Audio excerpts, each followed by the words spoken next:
Port of Pensacola was established in 1559. Well, at least that's when the first ships sailed into Pensacola Bay. Pensacola Bay is unique because it has a deep port, which is unusual along this area of the Gulf Coast. It's a natural deep port that doesn't have to be dredged like the other ports do. I'm at the Old Christ Church at the site of Seville Square. The Old Christ Church was built in 1832. It's one of the oldest churches. In fact, I've heard it is the oldest church building in all of Florida. It's often used for weddings, although they don't have services here anymore. It has all the architectural features that you'd expect of a church built in 1832. The old Spanish fort that was here, and then also other British and French were also occupying this fort at different decades, was underneath us right now. This is where the commanding officer's building was, right here to my right. And over here, just a few spaces further, is the outdoor kitchen that was located at the fort.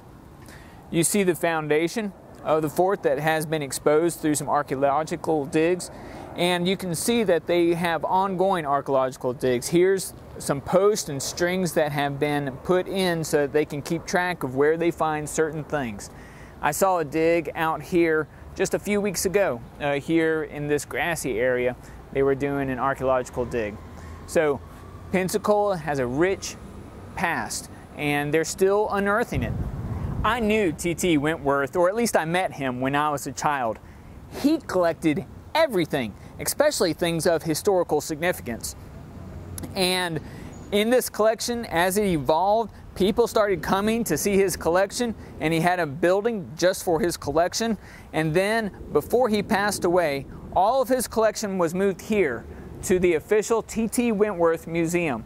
It was once a county courthouse for Escambia County. Now, there is an exhibit going on here at the T.T. Wentworth Museum. Pensacola is known as the city of 5 flags, and that's the exhibit going on here now. Do you know why? It's because the 5 flags are 5 different countries which have had ownership of Pensacola over the years. Here's what they are: Spanish, English, French, Confederacy, and the United States. And they kind of switched hands throughout the history, going from one country to the other. This is definitely a must-see if you come to the city of Pensacola. A monument to Andrew Jackson himself. And at this spot, Andrew Jackson received West Florida from Spain and raised the flag of the United States in 1821.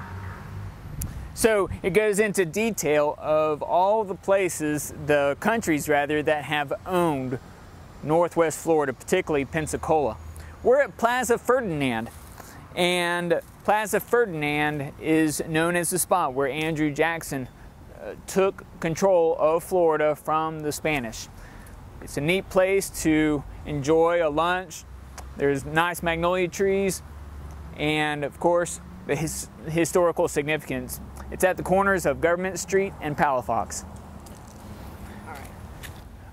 Across the street from the Andrew Jackson Monument at Ferdinand Plaza is Jackson's Steakhouse.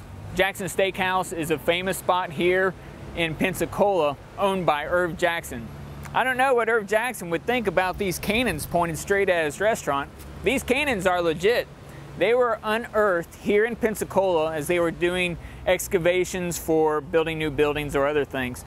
And the reason that they were buried is because as an army was retreating, especially if they were retreating in haste, they would intentionally bury cannons so that the oncoming army would not be able to confiscate them and use them against the other army. Pensacola loves its history, and so these cannons are displayed here at the park. That's good. Also at Ferdinand Plaza is several buildings of historic significance and cultural significance. Behind me is the original fire station for Pensacola. You can even see the mural that's painted on the wall. Another thing, and that's at the Art Center. This is the Art Museum that is over here behind me. And then this is the famed Pensacola Little Theater, which is at the Pensacola Cultural Center.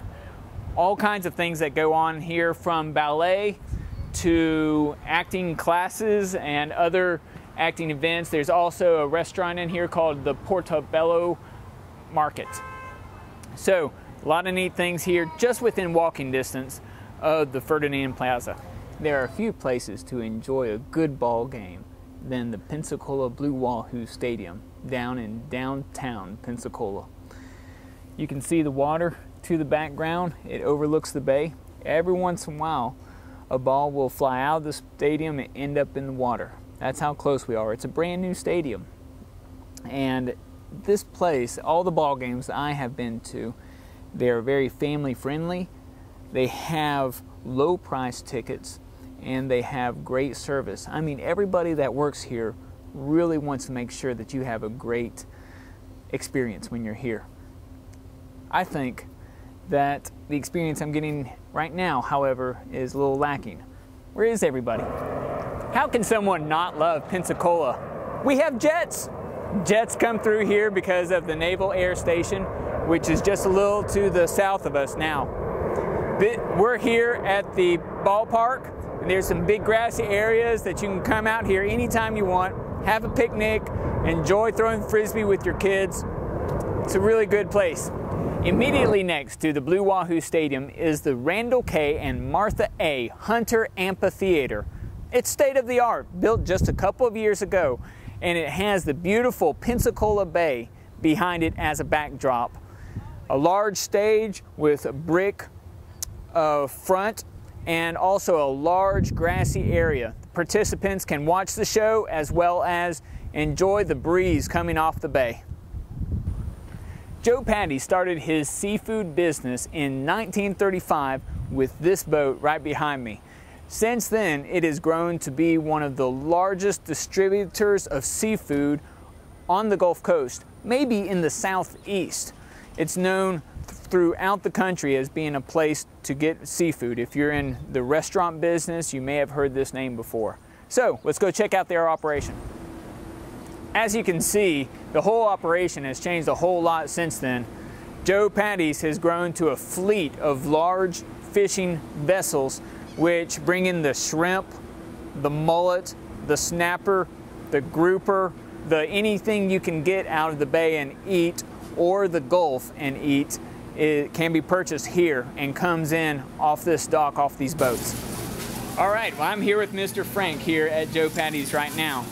And he owns it, he runs it. Mr. Frank, how long has Joe Patti's been open? Well, in some form or another with the name since 1930. Right, and so you have a huge operation. How far away do you ship to? Anywhere in the United States and Puerto Rico and Canada. Okay, and what do you ship most of? It's really an assortment of everything. You know, I'm surprised at what people order, customers order, but they'll surprise me every time, and it's across the spectrum.